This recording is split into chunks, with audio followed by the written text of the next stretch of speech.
Call the meeting to order. Good evening and welcome to the regular meeting of the Villa Park City Council. I hereby call the meeting to order. Steve, will you please call the roll? Councilwoman Miles, Present. Councilwoman Jones, Here. Councilman Wu, Here. Mayor Pro Tem Rossini is out, and Mayor Pitts. Here. I kind of want to, Steve's point, Vince is not here with us. Our Mayor Pro Tem is not here with us tonight. He's ill. Want to wish him well. Speedy recovery. We miss him tonight, so good luck, Vince. Hope you're watching, but hope you get better. Tonight, Councilman Wu, will you lead us in the Pledge of Allegiance? Place your hand over your heart.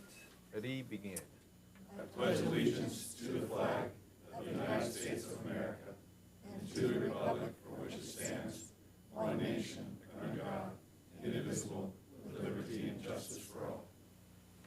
Thank you, sir. The Villa Park City Council and staff welcome you to this meeting and encourage your participation. If you wish to address the City Council, please complete and submit a speaker card to the City Clerk before the meeting time. Speaker cards can be found outside the entrance of the council chambers. Speakers will be called in individually during the public comment section of the item they wish to speak on. Speakers will be limited to a period of 5 minutes. They will also be able to submit comments in writing by 3 p.m. today. Those comments will be read aloud during the public comment section of the item. So tonight, once again, we get to honor a distinguished citizen in our city. I know that I'm repetitive each month when I say this community is blessed to have so many people that are constantly giving back and investing their own personal time to make the hidden jewel so special. This month, our distinguished citizen is no exception.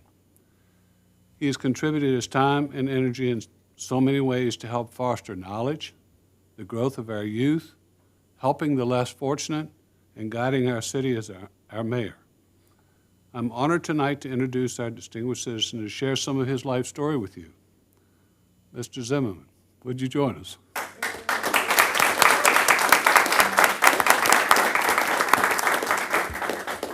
Hello. Thank you. I think we did most of this interview and talk in the car on the way to Costco the other night.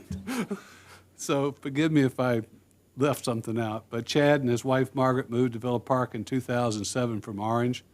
Chad has lived all over the country but loved California and chose to stay here. They lived in Chicago while Margaret earned her MD degree and moved to Orange next to Children's Hospital before coming to Villa Park.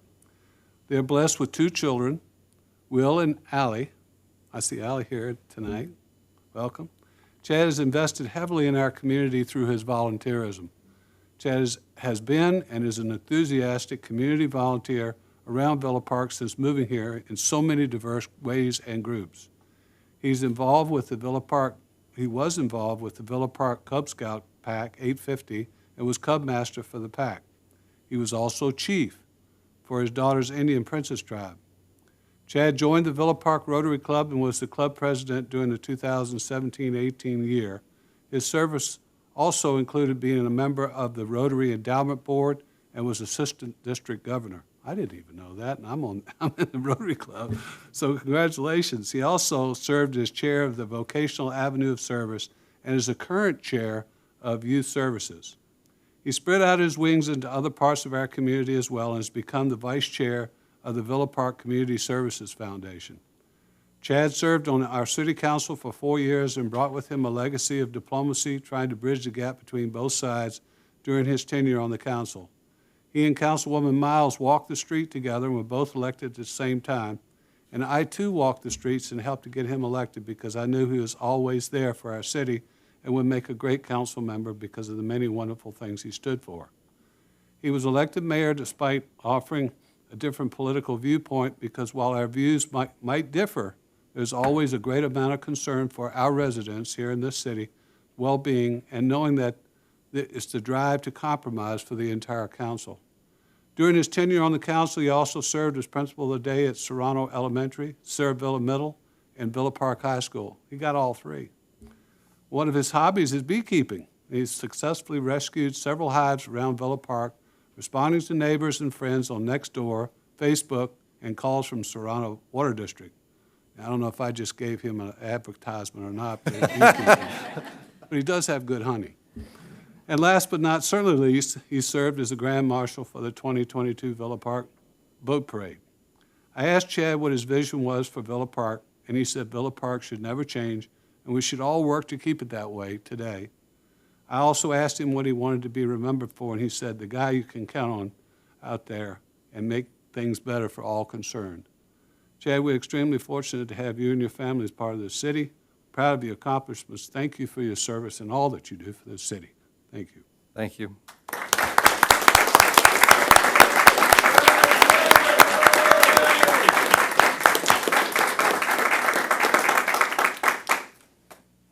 get to bring you all goodies.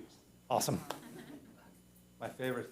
So, when I was there before, just during COVID, during COVID, I had these made for each one of our mayors, so I'd like to present that to you first. Just a little token of Villa Park's appreciation for the time that you served as mayor. And this is your Distinguished Citizen's pin that you hopefully will wear on your lapel. And then here is your certificate from the citizens of Villa Park. Very cool. So,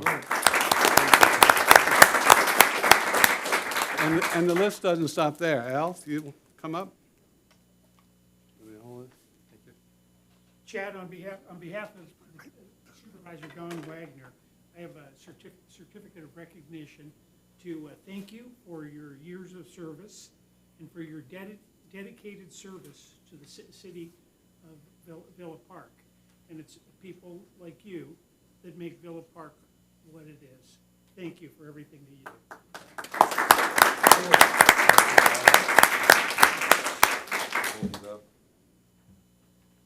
Okay. I have some more. It's not the only one. Oh, boy. Okay, I told you the goodie tray was coming out. Good evening, everyone. Thank you guys for having me here tonight. My name is Newton Vienku. I am a field representative here on behalf of Assemblymember Philip Chen. Each month, I get the pleasure of coming to these meetings, the pleasure of meeting exceptional standout citizens of the community, and tonight is no different. After hearing some of the stories, or your story and some of your accolades, it is truly an honor for our office and me to be here to present to you this certificate of recognition. As an office, it is incredibly inspiring and fulfilling to see that there are citizens in the community that really value the importance of volunteering and honestly just leading by example. One thing repeatedly I hear about Villa Park, aside from how beautiful it is that no one really wants it to change. And I feel like the city speaks for itself. You know, people drive by, they could see it, but I think it's behind the scenes meetings like this, getting interaction with the community members that really makes me feel like Villa Park doesn't need to. So I just want to say congratulations. Thank you.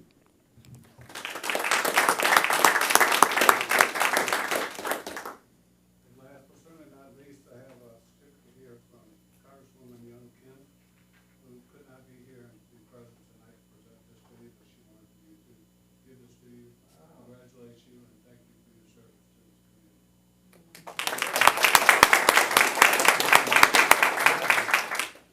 So can we get pictures with the council, please? And then I'd like the family to come upstairs.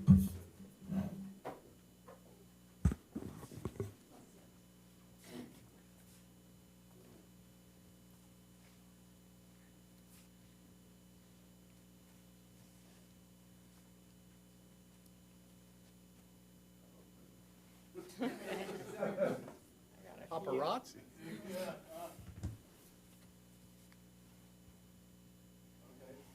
Al, can you all the dignitaries come up too?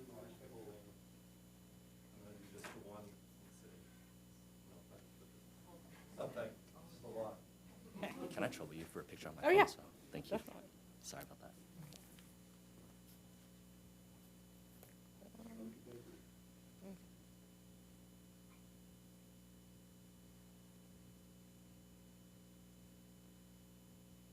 Okay.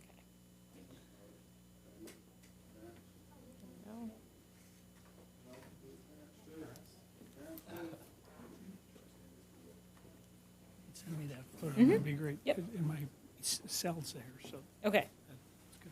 okay, I'll send it to you.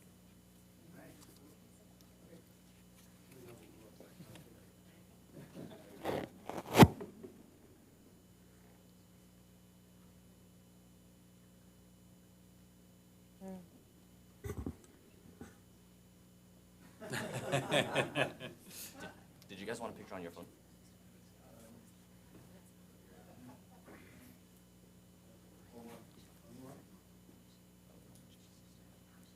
All right, one.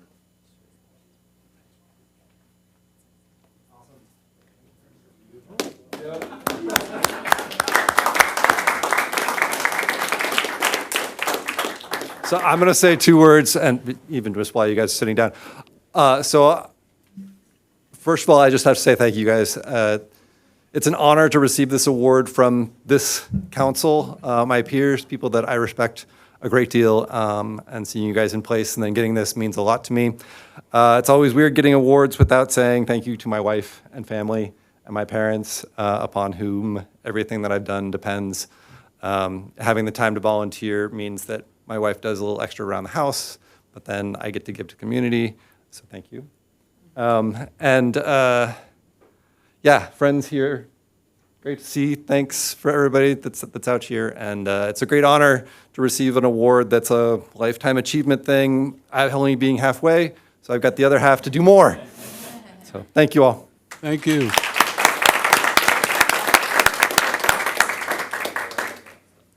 Okay.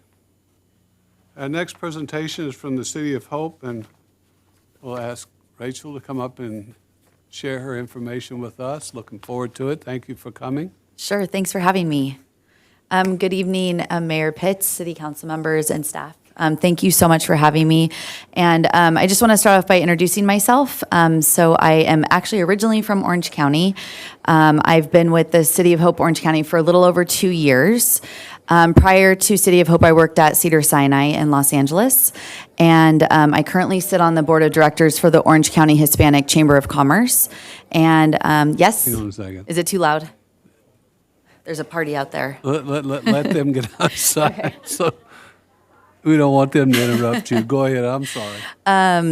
I received my Doctor of Pharmacy from USC and my Master's from UCLA. So thank you so much. Next slide, please. Okay, so a little bit about our mission and our wonderful patient, Donna. City of Hope was founded in 1913 in the Duarte Desert outside Los Angeles by volunteers. In 1946, we turned to making cancer our sole focus. Today, City of Hope is one of the largest cancer health systems in the world, and we are undergoing significant transformation. One of those transformations has been to our expansion to Orange County. And Donna, who is on the screen here, is one of our grateful patients. Donna turned her cancer diagnosis into a new outlook on life.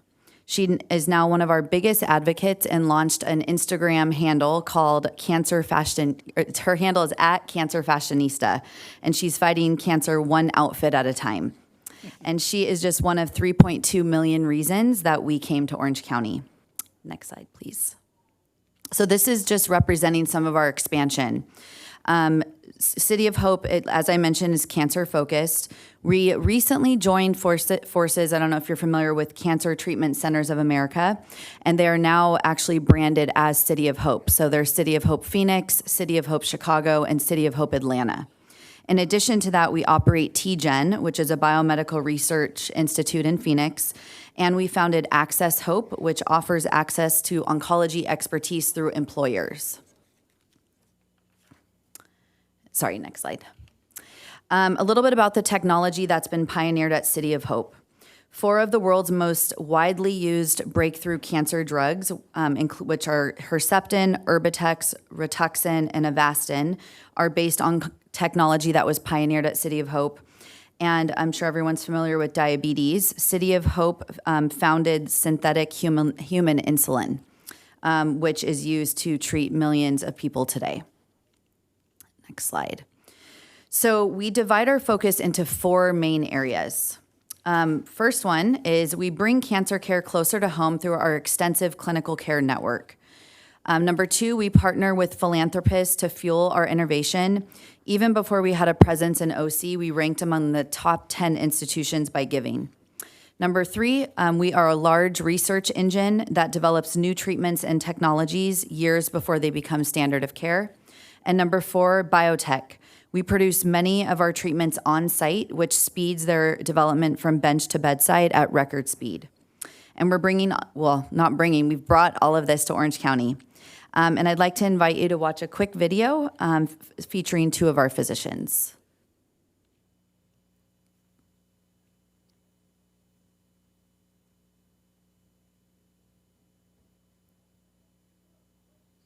Treatments often sought by the rest of the world. We are a dedicated team of more than 400 physicians and 1,000.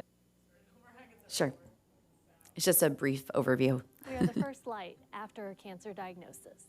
The illuminated entry point to life-saving cancer therapies and novel treatments Often sought by the rest of the world. We are a dedicated team of more than 400 physicians And 1,000 scientists and researchers. We are cancer-focused, but human-centric. We are thousands of breakthrough discoveries. We are where cancer stops. And life keeps on getting lived. The future of cancer treatment is here. Thank you. And then We are just the- the next slide. Okay, so a little bit about, the California Cancer Care Equity Act was signed into law in 2022. This requires Medi-Cal managed care plans, which cover many of our California's most vulnerable people, to provide access to NCI designated cancer centers. Additionally, a new contract between City of Hope and Cal Optima Health will bring about expanded local access. So these changes greatly impact the 1/4 of Orange County residents, which is approximately 900,000 people who rely on Cal Optima Health for medical coverage. And we have one of these contracts at City of Hope, Orange County. Next slide. So City of Hope, Orange County, so you're probably wondering why OC, why did City of Hope decide to open a cancer center and a cancer campus in Orange County? City of Hope, Orange County answers the call to thousands of patients. They were leaving the area to go seek care elsewhere, that being Los Angeles, San Diego, other areas. Before we opened our cancer center, nearly 4,000 people were leaving the county. So we answered that call. We partnered with 5 Points, and we established the cancer campus in Irvine, California. And so I'd like to introduce you to what we opened today. Next slide. Thank you so much. Is City of Hope, Orange County Lenara Foundation Cancer Center. We opened in August of 2022. We are an NCI designated cancer treatment center. It's about 4 football fields. It's a huge building. We have medical, surgical, and radiation oncology on site. We also have a clinical research unit, so we're able to perform phase 1 through 3 clinical trials. We have a very large infusion center, supportive care family resource center, obviously screenings, diagnostic imaging, pharmacy, and lab. And coming soon, next slide, please, is Orange County's only specialty cancer hospital. We started working on it in July of last year. So if you drive by, it's been fully framed. We just recently had what's called our topping off ceremony, which is the last beam that gets put on the building. So that was a really special ceremony that was signed by many of our patients.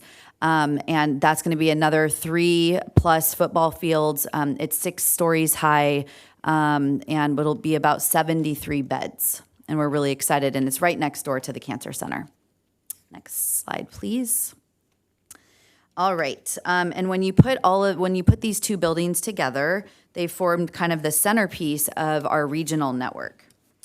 The network brings all the scientific research and capabilities of City of Hope closer to home. Our patients now have access to more clinical trials than anywhere else in the region, and they have access to the power and expertise of 1,000 physicians and scientists based solely on cancer. And last but not least, the last slide, please. One of the biggest things to remember about City of Hope is that we hold the patient's hand through their entire care journey. This includes prevention and screenings well before the cancer diagnosis occurs. So I couldn't leave you today without 3 important things. 1, suppose you receive a diagnosis from your doctor. Definitely make sure you get a second opinion and at City of Hope, just to validate the treatment plan that's been recommended. Number 2, make sure you stay on top of your screenings.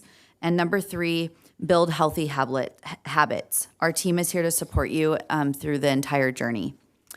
Thank you so much for your time this evening, and I would love to offer to have you over for a tour anytime, so please let us know, and thank you so much. Thank you very much. Christina, ready?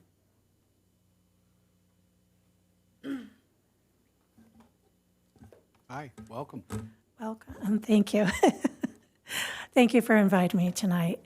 Wanted to mention a few of the programs we have going on in the library. We have the In-N-Out Burger Reading Program, and that continues through November 18th. It's for ages 4 through 12, and children who read 5 books will earn a free hamburger or cheeseburger certificate. So please come to the library and sign up. They are wonderful community partners with us. We're very excited. Our book chat meeting is tomorrow morning at 10 a.m., and we are always looking for new members. So even if you haven't read the book, please consider coming and talking about literature and fiction and all different kinds of books with us. We will host a special fall fun program on Wednesday, November 8th, and join us for activities and a special craft, and of course, everyone is welcome. We continue on our regular family programs on Tuesdays and Saturdays. On Tuesdays at 10:30, we have a toddler program, and on Saturday at 10 a.m., we have a family story time. Besides what we do locally just at our own branch, our parent agency, OC Public Libraries, also does some programming, some wonderful program, and they have some amazing authors lined up for November. I wanted to mention that Tess Gerritsen is coming to one of our other libraries, as well as Mitch Elbaum.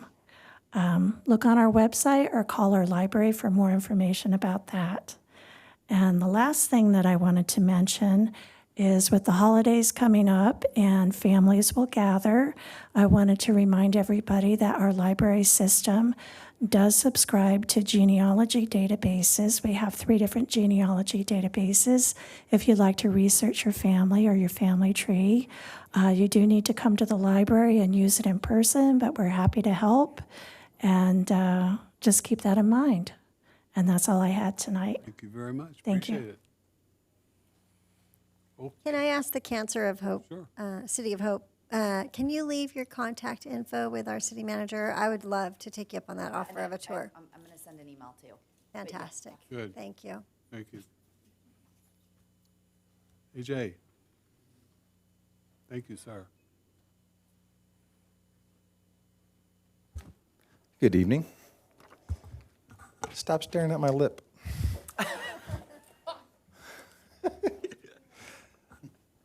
Councilman Wu said he's going to join me. He's going to grow his mustache out Okay. for Men's Health, right? You forgot I'm Asian. I don't grow hair. No comment there. All right, it's a good month in VP for as far as law enforcement is concerned. Only 175 calls for service, and most of that was proactive activity by my deputies. Only 63 calls for service as far as calls into our dispatch.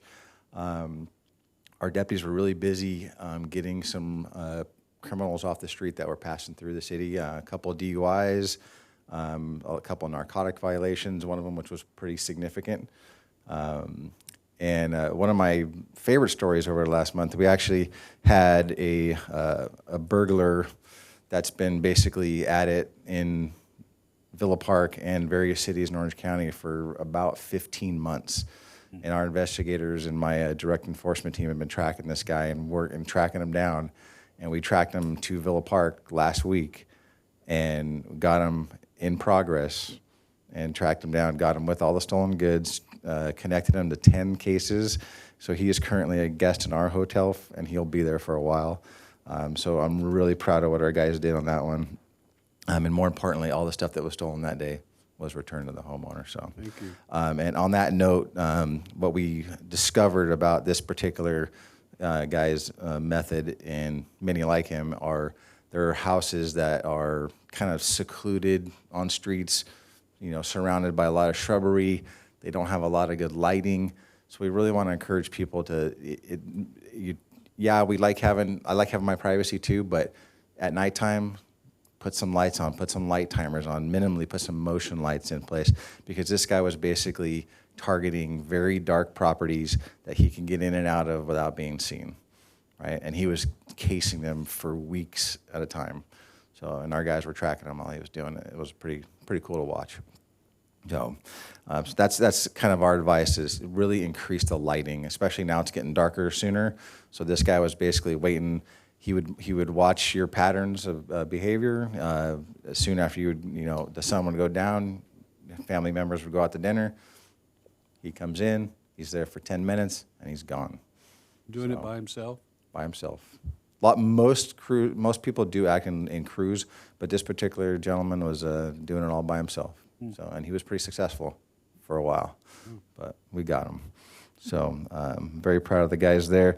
Not much vehicle collision. The one vehicle collision was on our border. It was actually in Orange's area, so we had no traffic collisions this month. Couple announcements. We have the prescription take-back day this Saturday from 10 to 2. We have Movember, which Councilman Wood's going to do the little mustache for me. And what else do we have? You might notice that if you're in the town center especially, my investigative team has been visiting the businesses recently. They'll be walking around inside of Ralph's, so my investigative sergeants and my investigators just talking with the managers of the businesses, kind of educating some of our patrons. We're still seeing people leaving their purses and stuff laying and basically stepping away from there. And we have people that love coming to Villa Park just to take advantage of that type of stuff. So you'll notice that my guys will be out there kind of doing a proactive outreach just to kind of educate the businesses and people that come to the businesses. So open any questions? Questions, Council? Okay, thank you much. You gonna grow one too, sir? No, sir. Boss won't let me. I tried. Evening, Chief. Good evening. How are you, Mr. Mayor? Good. Council? Welcome. Thank you. Thank you. I share the same sentiment as you. I can't grow one either, so sorry, AJ. I wasn't Watch gonna, the next council meeting, everybody will be able to. I wasn't going to say it, but since our last council meeting on September 26th, there's been 123 units dispatched to 44 incidents within the city of Villa Park. Certainly up a few from our normal report, but nothing in particular as far as call type that sticks out to me. As far as, again, about 80% are medical aids. The others are miscellaneous or fires. I do know that we've had kind of an increase in our remote rescues that Engine 23's crew responds on up off of Santiago. So I think that's a reason for the increase in calls. We've got a lot of mountain bike accidents and hikers and whatnot, I think, getting in their last hikes and biking sessions of the season, I think, as winter draws near. With that, the message for tonight as we head into our fire season, typically from midsummer through late fall, and we've had some years here recently that it's gone through the entire year. Happy to report, just got a fuel moistures update yesterday. In fact, in our live fuel moistures, we get sampled every month, and we have somebody in our wildland section that goes out and does that, and they send us graphs and charts and whatnot. But just for the bullet point of it, it is the fuel moistures are higher. They're typically what we would see in March or April this late in the season. So I can tell you for the last probably 5 or 6 years, that hasn't been the case. And so doesn't mean that we're going to be complacent, certainly, as fire season approaches or the winds approach. But what's expected is to keep the fires smaller than they typically would, and that's what we've seen throughout the season. We've had a handful or more of fires, but they've all been kept to 5 acres or less, which is certainly our goal. The state's goal is 10 acres or less 95% of the time. So we've been successful with that here in the county this year. But just to also I wanted to bring up on Thursday is the 3-year anniversary of the Silverado and Blue Ridge fires. If you remember, we had 2 of our hand crew members severely, critically burned at the Silverado fire 3 years ago. And so today we actually had we have a meeting that we meet with probably 7 or 8 different agencies in the North End. And so we had our quarterly meeting. And so there was a presentation that Dylan Van Iwerden does with his dad, who's one of our captains, about 2-hour presentation on his story and his road to recovery, basically, and trying not to make it be in vain, his injuries. And so certainly a very powerful story. We went through that. And I just share that to share with the community that we don't take this lightly, even though the fuel moistures are high. We're still out training. We're still going to do what we do every year in anticipation of the winds coming. And so we'll do our part. We urge the community to do their part. Go to ocfa.org. It's a drum I know I beat every month when I'm up here, but it's important. There's tips on there for all kinds of different safety flyers. If you made it out to the open house, you would have seen those around the station, but they're available at ocfa.org for the whole community. So I just urge everybody to go there. Get your houses prepared and ready. Get go bags ready to go in case you need to vacate. And certainly I'm available anytime for questions from the community or from the council. Okay, thank you. Any questions, comments? Thank you for your service. Thank you for taking care of us. Okay, at this time, we will review comments from members of the public to address any off-agenda items within the subject matter jurisdiction of the council, provided that no action may be taken on off-agenda items unless authorized by law. We will also be reviewing public comments on each agenda item. Steve, do we have anyone present? Yes, we or do. write-in? Michelle and Mike Gonzalez.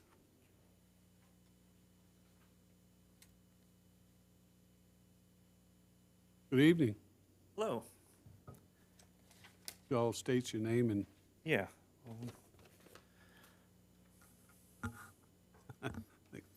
Try to make sure I stick in the time limit too. Yeah, I don't grow a very good mustache either. Oh, see, Mama says no too. The boss is not gonna lie.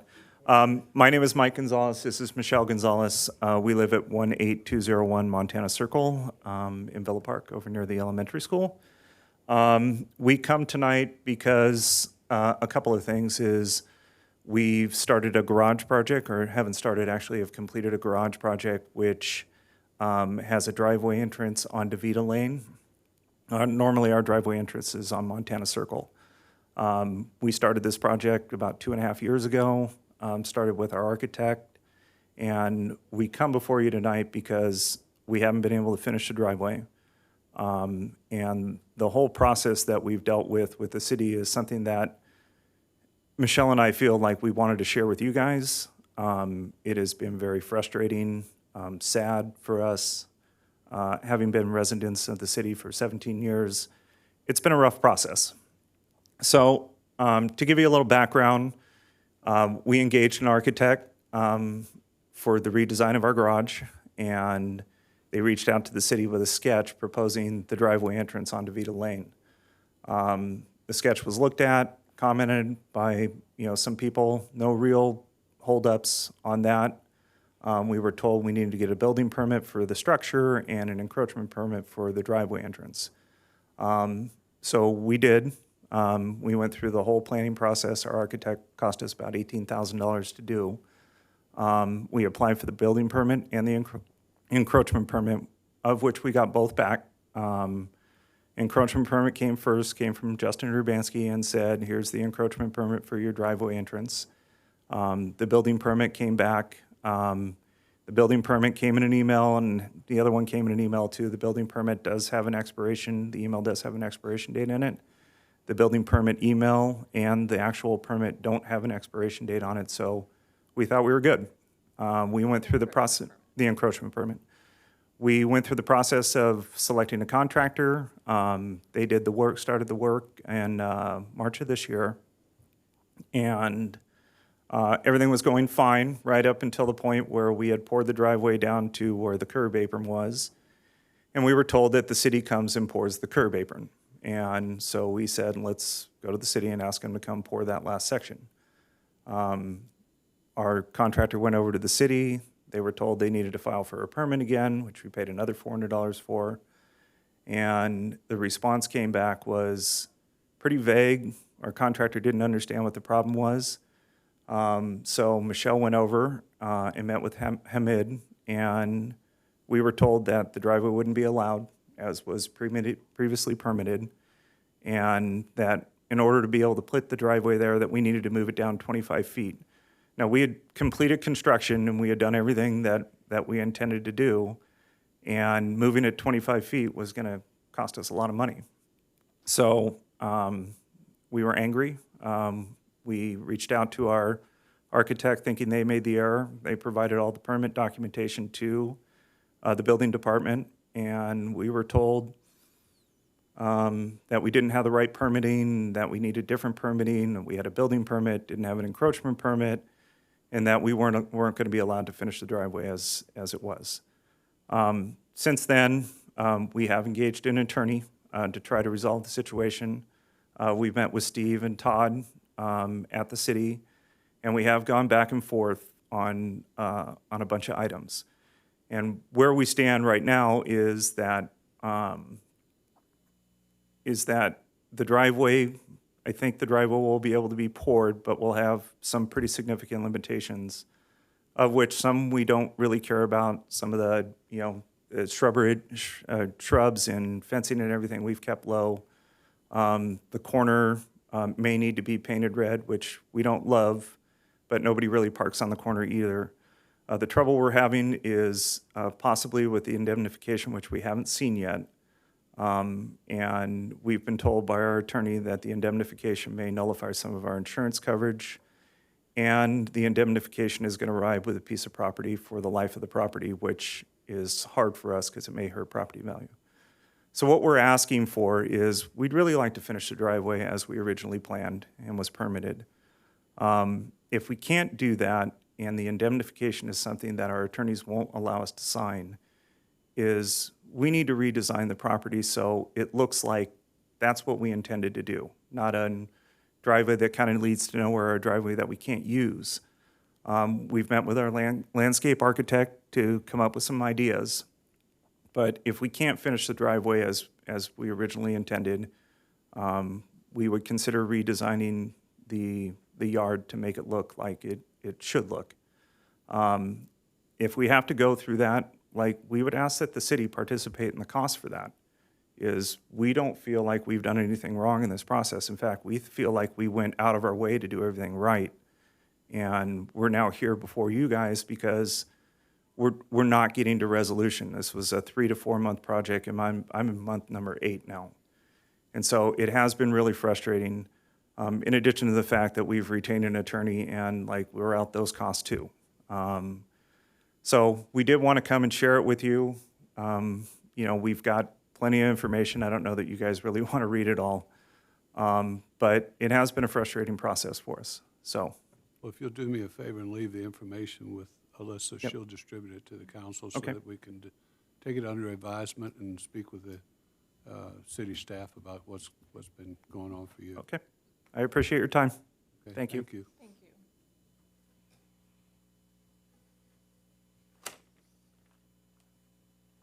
Steve, do we have others? No, that's it. No write-ins from the public? No write-ins from No. the public? Okay. So now we'll move into our agendized public hearings. Our first hearing is to waive the reading of all ordinances and resolutions on the agenda. I will now open the hearing. Staff, please give the report. Thank you. This is the regular item we have, which expedites our meetings. We'd recommend approval.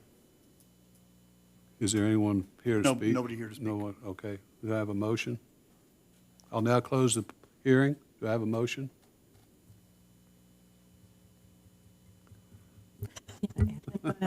Go ahead. Microphones aren't working. I'll move it. I'll second. All right, it's moved in second. Is it voting on?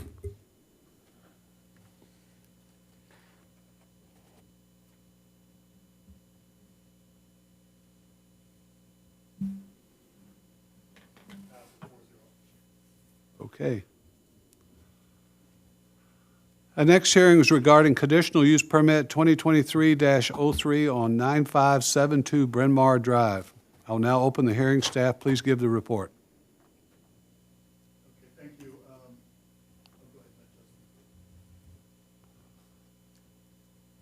Okay. It's not working. Good evening, Mayor and members of the City Council. Before you is CUP 2023-03. The subject application.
It's working. They're working.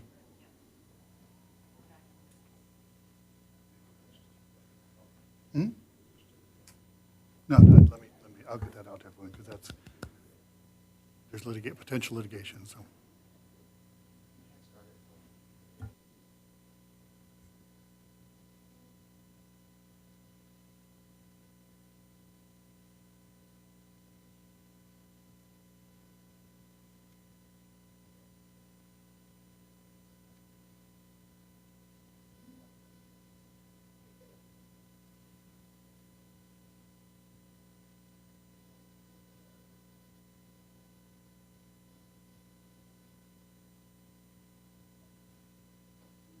We're back.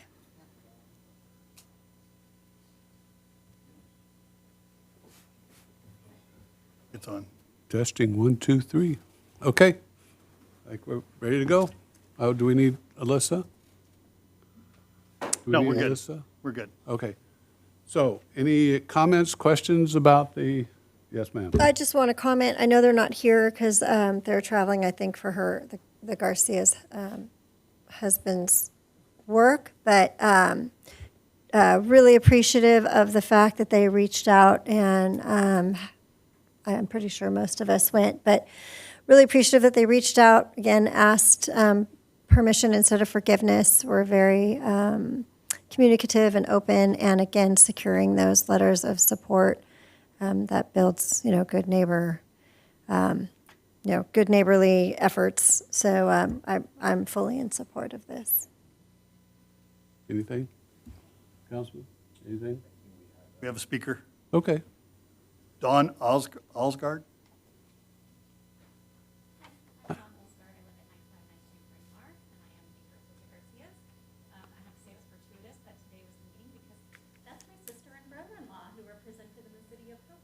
Oh, that's cool. Speech earlier. Yeah, he has multiple myeloma, and so his picture came up on the screen. That was kind of cool. I'm neighbors with the Garcias. They are putting the basketball court in. It's right next to our house. I think it's wonderful. We are very much in support of it. I wasn't around to sign the letter when they came by, so since they're out of town, I thought I'd come and say, we think it's a great idea, and we urge you to support it. Thank you. Thank you. Thank you. Anything else, anyone? Anybody write in from the public? No. Okay. Is there any further discussion, council?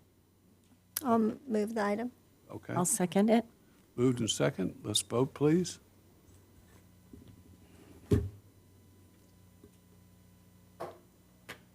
Passes 4-0. Fantastic. Okay, moving on to our consent calendar. Now we'll consider our consent calendar. All items on the calendar are considered routine and are usually enacted by one motion approving the recommended action list on the agenda. Any member of the city council or staff or the public may request an item be removed from the consent calendar for discussion or separate action. Council members, are there any items 3 and 4 that you would like to remove from the calendar? Okay, seeing none. Do I have a motion to approve? I'll move them. Second. Moved and second. We need to vote.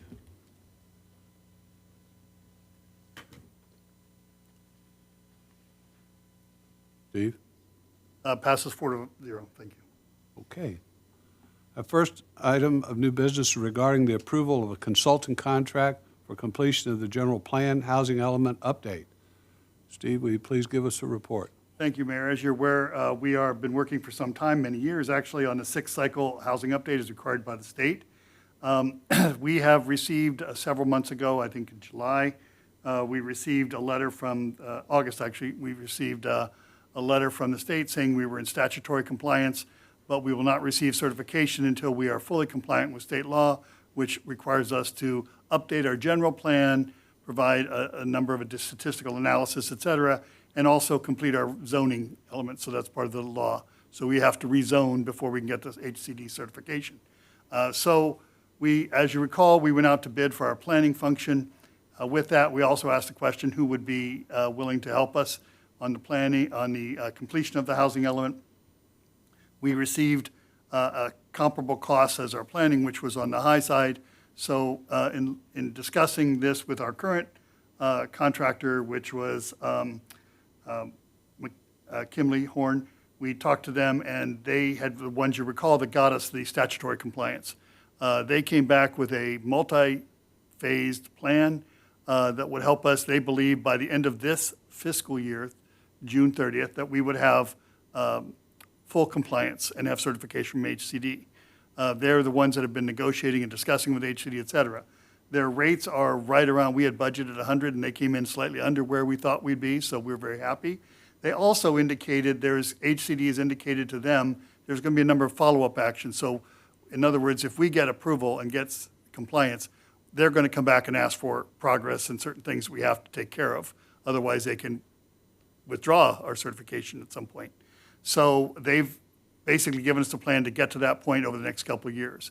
So we have, talking to them, talking to Dave he and I had some discussions. So the first year contract will get us full certification, and then the next 2 years we'll have 119,000 spread over those 2 years to complete those actions that he believes HCD will hold us accountable to over the course of the process.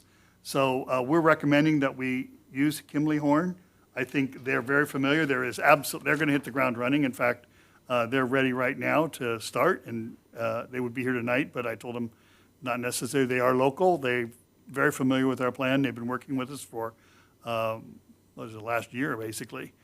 So we're very pleased that they're interested, and I think they can come home and bring the process home on a much more economical level than we probably would otherwise have to pay if we'd gone with the other planners. So it's my recommendation that we go with a multi-year contract with Kimley Horn. The first year is $98,000. The second third and fourth year, second and third years, would be $119,000. And that $119,000 will be spread over 2 years, depending on what progress they make. You know, in other words, if they can get far enough along on certain things, then it will be front-loaded, otherwise it'll be back-loaded. The other thing, and we've discussed, is when we brought on, we're bringing on the intern, Justin, so he's coming on full-time in a regular position. They're willing to use him, so it will reduce our costs further there. So this is on the high side potentially, but I don't want to have to come back and say, be fully transparent and say, oh, it may cost this much. So the 119 is a not-to-exceed amount, but for the second and third year, but it's my goal to come in lower than that. So I'm strongly recommend that the council approve these agreements so we can get started tonight and move forward. They are hoping to get back to HCD within the next 3 months and sort of put the onus back on HCD. So I think they have a aggressive time frame schedule, but I think we can meet it, and I'm real pleased about their whole attitude and their approach to the whole project. Okay, thank you. Council members, any comments, questions? I have a concern, I guess. First, this is great, especially for the first priority task of coming in below the 100,000. But I guess my concern, just because of being so involved with the housing element back in 2020 and 2021, that second, the second and third year, even though the statement not to exceed the 119 plus or minus whatever, what does happen if in those 2 years it's, there's an exorbitant amount of work or paperwork or, communication or whatever? I guess what I'm concerned about is the not to exceed. Couldn't they come back and go, well, sorry, and they could hold us hostage because it's going to be more than 119, even though they have the not to exceed, and then they come back and go, well, we have to add to our contract now because we didn't expect A, B, C, D, E, F, G. I think the important part for me is year one is certification. Yeah. All right, that's the ultimate bottom line. They're willing to stop at phase one and say, okay, fine, but then we go out to bid and the costs are probably going to go up. So I'm like, okay, what can we tap in to get you here? The issue is, and they're perfectly willing to work as a team on this second and third year.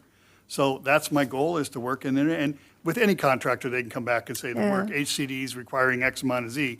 State laws changed, we got to deal with this or that. So, I mean, there's a bond initiative, an initiative that's potentially on the ballot that could change the whole process entirely. So, yeah, we may have to deal with that. And any vendor can deal with that, can come back at us at this point, but I think there's a commitment on their side to year one is my commitment, Because when we have that, and then we are removed of the possibility of builder's remedy and people building things without our approval. So that's a very important phase for us to get approved, get a compliance and get certification. Year 2 and 3, if the council wants to, we can hold off on that. I'm leery of holding off on that because I went out to bid and I know what prices did. They went way beyond what I thought they would go. So if we go back out, we're subject to potentially more. But again, anytime you're out there with a vendor, you're absolutely correct that they could come back and say more. But we have a little bit of insurance policy as I have extra hours of Justin's time now. So I have that ability to actually engage in that and do some of the work that they're talking about. Okay. Yeah, I think it's a smart move because of the institutional knowledge that they'll have throughout the process. Yeah. I'm sorry John couldn't, keep Yeah. going because he's been involved since day one, but we had to kind of start over with them. And now that we've got them engaged, if we start over with somebody else, that institutional knowledge is lost. So, and to your point, it's probably going to cost us more money in the long run. And I would, just as a personal note, dealing with Dave Barquist, who's the primary consultant, during the course of our last submittal, he had a kidney transplant and they didn't miss a beat. So his team came forward. So, there's a commitment there that I feel like these guys are not going to drop the ball. They're not after us for the dollar. They're trying to get this done. So, and he's a local guy. He lives in Anaheim Hills. So, I'm really like they're in the team. I really feel strongly about this. Okay. So, I wish I could say that they can't come back or the state might not change the rules. I want to say what were they? Todd sent me something like 49 housing bills that were approved by the state this last year. I read every one. And that's just a scary thought that we could be subject to a whole new set of rules and regulations. So the best thing we can do is move forward, get it done, get what we can done and deal with what we know today. Yep, thank you. That I'm satisfied. May I give one update, Mayor? Just on one thing? Sure. Yeah. There is the local initiative that I know a lot of you have heard about. I think it's called Protect Our Neighborhood Voices. I did talk to one of the people on that committee, and they weren't able to get it for this upcoming 2024 election. So it's at the earliest going to be 2026 before that goes into effect. So that will not help us protect us for a while. And also, one of the cases that attempted to challenge some of this, the OCOG case, they played it out. It went up to the Court of Appeal. Well, they lost in the trial court. They lost in the Court of Appeal. And then they petitioned for review in the California Supreme Court. And then last week, the California Supreme Court said no. So, there's still Huntington Beach out there doing Huntington Beach things, but and that will end horribly. But we have to do this. So, Understood. Anything else, Council? Did anyone write in, or do we No. have comments or No. anything? Okay. Close the hearing. Is there a motion? So I'll move. Moved. Somebody, second? Okay. Move and second. Let's vote.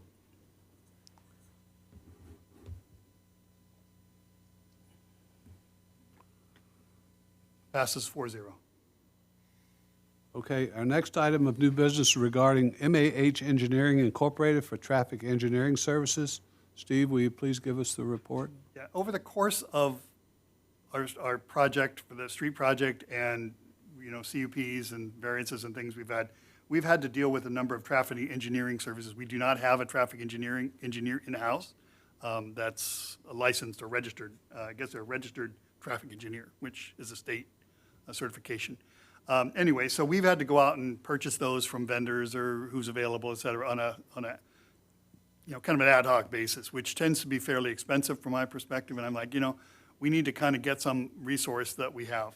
So there's a familiar face that is a resource out there, and we reached out to him.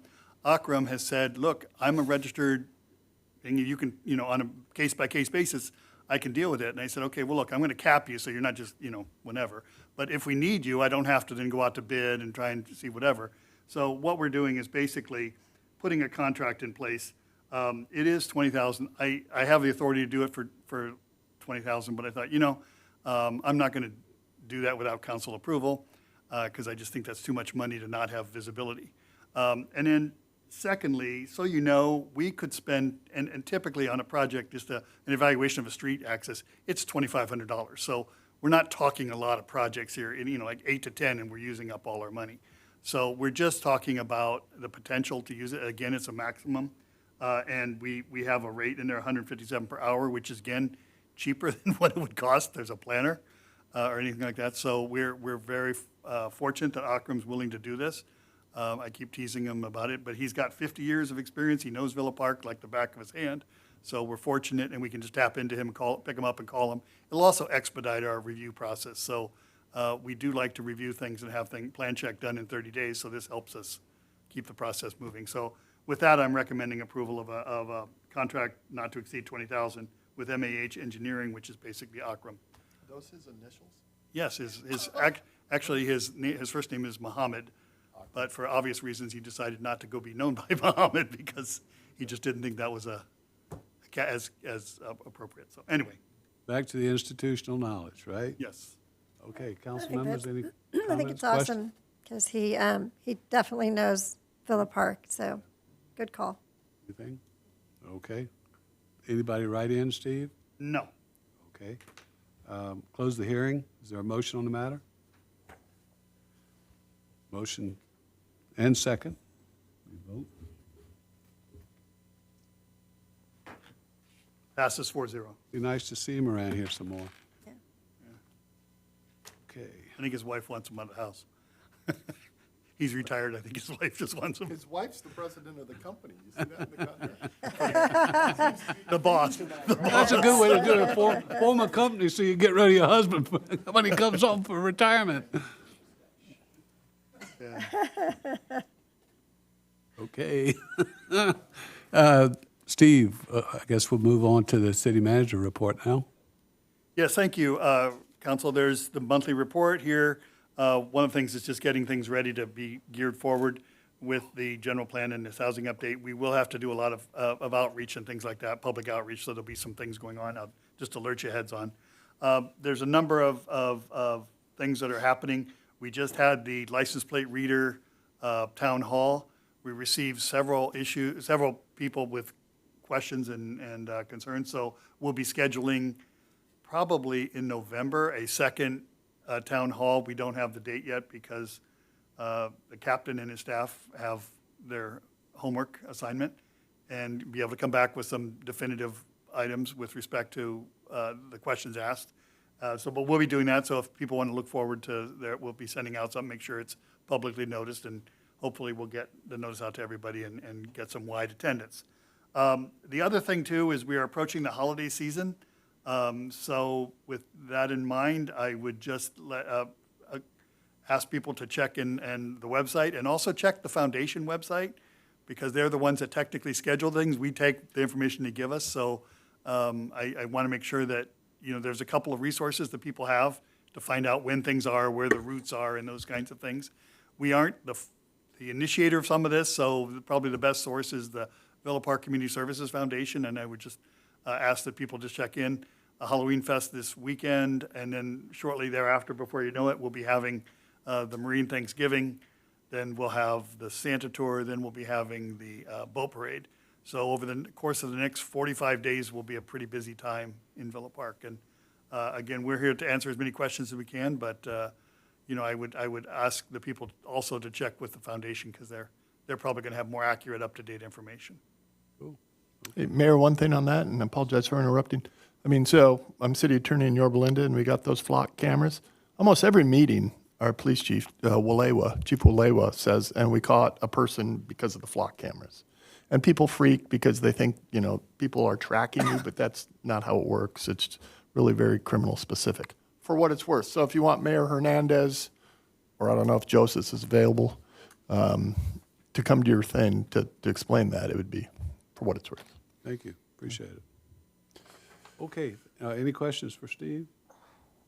Steve, the only question I had was the update on Center and Villa Park Road for the people that might be listening. Oh, yeah, we are, the sign is on back order, as a lot of things are at this point, but we'll be putting a pedestrian access, pedestrian crossing sign on Villa Park Road going eastbound.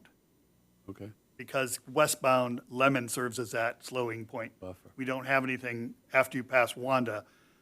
it's pretty much a raceway between there and going down. So it'll be going eastbound, but that's on back order, and once it gets in, they have noticed the light changes, the timing has changed. We've received a lot of positive feedback on that. And then also, they've repainted the things, they're very bright.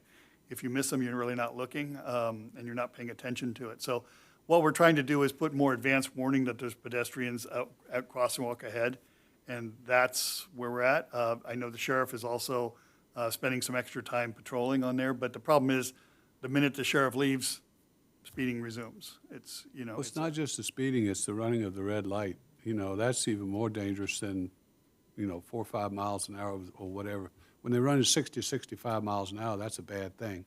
But for the most part, and what concerned the parents that came to me about it were mostly the people running the red lights. Right, so we are working, which kind of reminds me, the other issue is we adjusted the pedestrian crossings around the Saravilla Middle School, and we have a pedestrian light. What's interesting is it's a button that says push it, but for some reason, when you say a sign that says push it, nobody wants to push it. So all the kids are crossing without pushing the sign, and so we've had Officer McDermott out there helping to educate. The principal's been out there trying to educate the kids, because it's actually a safer crossing now than it was before, because people never, with cars parked and everything there, you couldn't see the kids until they were out in the middle of the street. Now you have lights flashing, elevated lights and things. So we're working with the principal, we're working with the sheriff to try and make sure, but every year you have a whole, 50% of the students at CV are new, so you have a whole new set of habits to address, and that's the one thing. And then the other issue we have is the catwalk has become sort of a popular gathering point again, so Officer McDermott is up there addressing it. We've had some issues about a little bit of vandalism on properties over there on James. So we're working on that, but I just wanted, again, to people to be aware that there's a flashing light now on Nichols, and we encourage people, with the principal sending out notices regularly about telling the kids, and he's actually having people stand out there tell them, push the button. It's the safest crosswalk in the world if you push the button. So that's what we're trying to do. So I know we've had, several of you have been contacted, and I think we're gradually making some progress, but it's a little bit of, change is difficult. Good, thank you. Appreciate it. Any questions for Steve? Okay. So now we'll get into council member meeting attendance reports. We'll start off with mosquito and vector control. Thank you. So first, we are back visiting the idea of getting a building. So we had a budget and finance, and then building and equipment joint meeting, and authorized Cosmont to pursue a building that is in Anaheim that hopefully will work out. So we'll see. Stay tuned. And then on some heavier news, so there's been a local, in Pasadena, there's been a local case of dengue, which is a viral disease that's transmitted from mosquitoes to humans, and that was locally transmitted.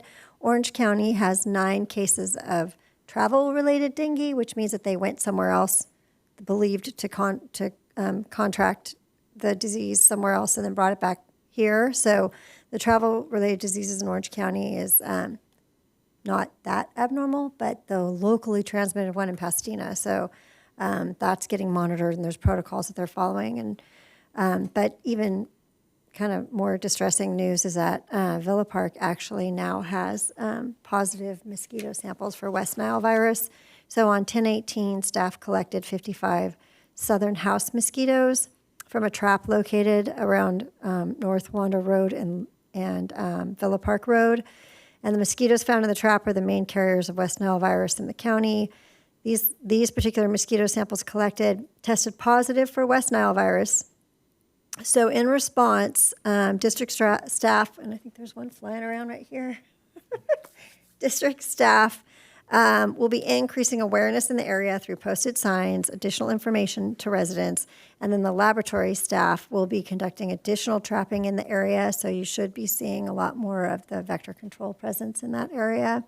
And this may result in additional residential mosquito control application. And then in a couple weeks after they have these traps, they're going to retest the mosquitoes and see if it was just a one-off thing, that there just happened to be this pool of samples that tested positive. If it's not, and the next set of traps also have the West Nile virus in it, then they elevate it to the next course of action protocol, where then they actually start talking about residential treatment. So please make sure you tip, toss, take action. Anything that could have collected, and people don't realize, if you have anything at all, the lip of a container, children's toys, pool equipment, anything. So you really need to be careful. So that's it. Thank you. Next is Orange County Sanitation District. I attended 2 meetings, the administrative committee meeting and also the monthly board meeting, which happens the day after our council meeting, so tomorrow night's another board meeting. I'm amazed at how much reinvestment we do in our wastewater and sewage system that goes through Orange County. And sitting on the board, it gives me the opportunity to learn more about how much money we're reinvesting and what funds are being spent on what. And so I got a look into the capital improvement plan, which is a 10-year, $3 billion program that focuses on enhancing the regional sewer system for 2.6 billion people in central and northwest Orange County. In fiscal years 22, 23, we spent, or the sanitation district spent $225 million on the regional water system, upgrades, enhancements, and things like that. And they're expected that it will increase to roughly $270 million next year in investment. So that's a 10-year, $3 billion program, and it's all going back into reinvesting in the system to make sure. And they have plenty of capacity. I think we were all worried about the 10-year storm and things like that, but based on what I understood from the last meeting, water conservation has kicked in over the last 4 or 5 years, and you'll find that the amount of sewage and water and so forth that is going into the treatment plants is like a third or a half less than what it used to be, let's say 10 years ago. So, which is a good thing, because then that gives us extra capacity in the case that something does go wrong, or in the case of overexplosion of growth, from all these housing units that being put in, ADUs and all that kind of stuff. So I really, my hat's off to them for the amount of money that they're reinvesting, because I like to see reinvestment in infrastructure and things like that. So, and I think I hope all of the council members got an invitation to the State of the OC luncheon this Friday at 11 o'clock. I think you'll get a lot out of it. And also, if you want a tour, make sure you register for that too as well. It was fascinating for me. So Vince is not here to report on the fire authority. Library Advisory Board, we have a meeting this week, so we've not had a meeting up to this point. Orange Unified School Districts Committee? Yes. So we don't have a meeting until next month, but I did want to piggyback on what was said earlier regarding the changes at the stop sign at Serrano and Nichols outside of CV. And I hope that everyone had an opportunity to look at the announcement in the feeder if you have not seen the changes firsthand. And I really encourage everyone to please pay attention. I've received some complaints from parents at Saravilla who have said that cars have been leaving the stop sign at the intersection thinking that other stop sign still exists. And so they think that those cars are going to stop, and they don't. So we've had a couple near misses there, so I really encourage everyone to pay attention to that intersection. I'd like to thank our very own Jordan Wu for a very successful Campus Care Day at Villa Park High School. We had a great deal of participation, and were able to spruce up the campus. And then I'd just like the community to know about our school holidays in November. The Orange Unified School District is off for November 7th for Election Day, November 10th for the observance of Veterans Day, and November 20th through 24th for our Thanksgiving break. So just wanted to let the community know those dates. So thank you. Cool. Mayor Pro Tem's not here for the Law Enforcement Advisory. Steve, do you have anything for him? No, I already talked about the license plate readers, so we were planning on having a meeting right after the first one, but given the number of questions and issues, we decided that we want to have that second town hall, and then we'll bring the law enforcement, LEAC, back together and take action at that point. Okay, thank you. Foundation? The foundation had a very successful Symphony on the Go beginning of this month. I believe it was attended by 175 people to 200, so it was a wonderful event. Events coming up, Steve already mentioned, I'll just reiterate, Robert Faculton is still looking for family to host the Marines for the Thanksgiving. That would be $99 per Marines and minimum of 2. So hopefully there are a lot of family have not decided. I hope you would consider to do that. Halloween Fest is coming up this Saturday from 4 o'clock to 7 o'clock. So get your kids ready to dress them up and do some contest. The next 2 events will be in December. Santa Tour will be December 2nd, and Dry Land Boat Parade will be December 10th. That's all the event that's coming up, and I think they're still trying to plan for more. Councilman Wood, could you do me a favor and pass on that we need the dates on the website, because I'm getting a lot of inquiries about dates for the boat parade. And I think it's well known that we probably do it a week after the Santa Tour anyway, so, but still, it'd be helpful if we can put the dates on the foundation website so that everybody can look and see and get up to date. Thank you. Housing Legislative Committee, No meeting. Bridges? So we met September 27th. We met here.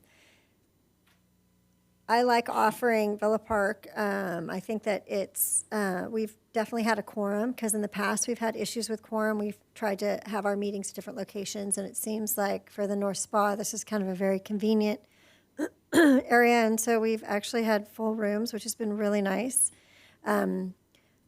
We've been trying to get some of the cities that haven't had representation. We're almost done with that, so that's kind of been our campaign, is getting some of those cities that didn't have members to sign on. We finally got and some of it was a miscommunication, and again, some of it was because the bylaws say that there aren't any alternates.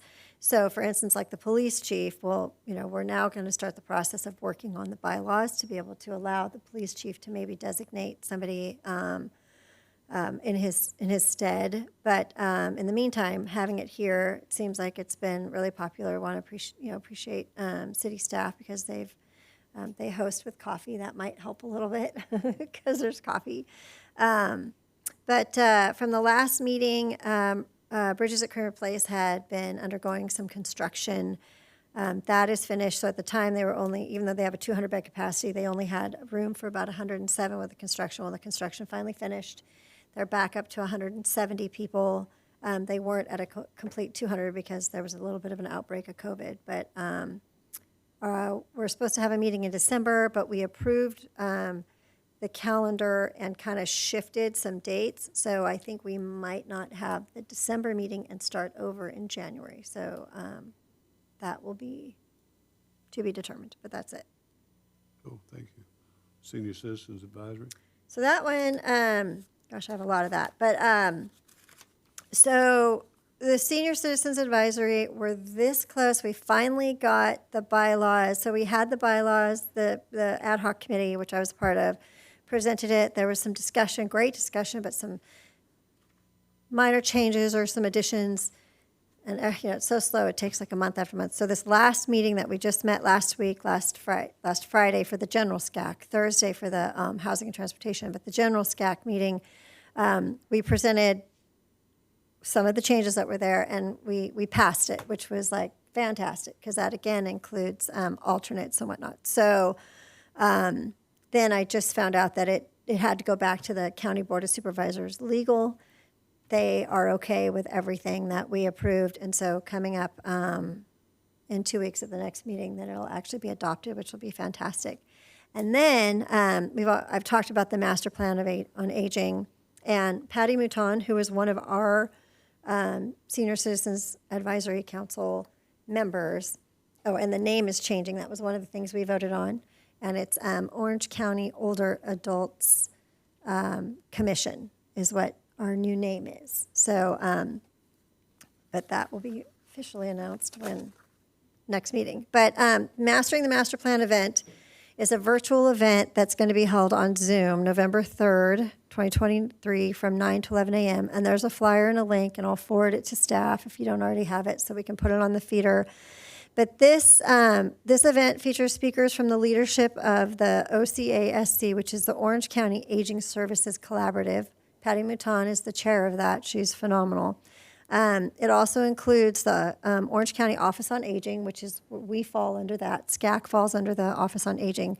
And the California Department of Aging and Advance OC, which is the agency working on the data providing the foundation for the process of formulating Orange County's master plan for aging. And if you remember last time, I had those packets, and I think I gave you one where they're trying to get older adults to partake in this survey to find out what the needs and whatnot. So the primary purpose of this event is to expand the understanding of the California Master Plan for Aging for the entire Orange County community, especially older adults, and encourage participation in this town hall-like forum, again virtually, as part of a robust effort to include the wants and needs of those to be most impacted by the Master Plan for Aging and inform the public on progress made to date in developing an implementation plan for Orange County. So the Master Plan for Aging is a comprehensive framework to equip and prepare the state for the significant demographic changes in the years ahead, including the growth of the 60 and over population to 10.8 million by 2030. So the Master Plan for Aging includes a 10-year blueprint for promoting healthy aging, including 5 proposals for building housing for all ages, improving access to health services, providing inclusive opportunities for seniors to live and work without fear of abuse and neglect, and bolstering the caregiving workforce and increasing economic security for the aging Californian. So the master plan also applies lessons learned during COVID-19, which highlighted the urgent need to embrace new ways of supporting older adults, people with disabilities, and diverse ethnic communities. And if you remember we did the Get Set Up and Go, and we did the ask of the County Board of Supervisors for the iPads, because once we had COVID and everything was shutting down, a lot of our seniors had to, to not miss their medical appointments, they had to do telehealth, but they didn't have the devices or the know-how. So that was kind of one of the big lessons learned in how we're incorporating that into the Master Plan of Aging. And the 5 goals for the Master Plan of Aging to be accomplished by 2030 is housing for all ages and stages, health reimagined, which is kind of that, like the digital divide, inclusion and equity, not isolation, caregiving that works, and then affording aging. So November 3rd, it's a virtual. We'll put it on the feeder, and then all you got to do is register, and it's going to have a lot of good information, a lot of really good speakers. So that's it. Thank you. Now we'll hear individual council member information items or announcements, starting with Councilwoman Jones. Senior moment. Jones, thank you. Thank you. So I attended the license plate reader town hall on October the 5th, as has already been mentioned, and I truly appreciate that the sheriff and our city staff are open to bringing this back for additional resident input. So really appreciate that. This week we also attended a ceremony at Saravilla Middle School to honor Mr. Tyag and the Saravilla CVTV team for winning the National Elks Award for their middle school drug awareness video. Saravilla has won this award more times than any other middle school in the nation. So I encourage everyone to go online and take a look at their video called One Pill Can Kill. And congratulations to Principal Jeff Jones and the CVTV students. So that's my report. Thank you. Thank you. Councilwoman Miles? So ditto. It was fantastic to be a participant for that and meet the 3 students and the teacher that organized this video. So, and we took a group picture and I sent it to city staff, so hopefully they can post that on the feeder. And Councilwoman Jones gave a great description, much better than I could, so hopefully they wrote it down so they can put that in there. So, but that, it was fantastic. So that was it. Thank you. Councilman Wu? Attended pretty much the same thing, so I'm not going to repeat, but I do want to say I just checked the foundation website. The center tour is on there and it's accurate. I mean, due to as accurate as Boat I parade. believe. Boat parade. Boat parade is not yet, but the center tour is up there with the stops, total of 31 stops. So any, Boat parade is the following weekend, so, yeah, the boat parade will be the following weekend on the 10th. Yeah, Sunday, right? correct. okay. All right, thank you. I don't have anything additional to report. Look forward to Halloween. The Halloween fest out here is always huge. The kids, come all dressed up and have a lot of fun with the kids up there being judged and so forth. I think we have our judges already, correct? Okay. But I also want to reiterate safety when you're out, when the kids are out trick-or-treating, to, slow your vehicles down driving through the streets. Villa Park doesn't have a lot of street lights in most of the places. So be very, very, very careful when going down the street, because the little trick-or-treaters will be probably out and about. And I just want to make sure that we're, taking extra caution and being safe in the city. So with that. Well, before, are we handing out candy? Or will is the city give, remember how we always stand there? So. Oh, I'll be there. Will we all be there? I'll be Will there. you be there? He has no choice. Well, yeah, that's right. You have to work, but at least, so maybe we should all dress up as like a theme. I'll wear my city shirt. I don't have a costume. We could be like. He's wearing his. No, seriously, I think it would be cute if we all did like a theme. Okay.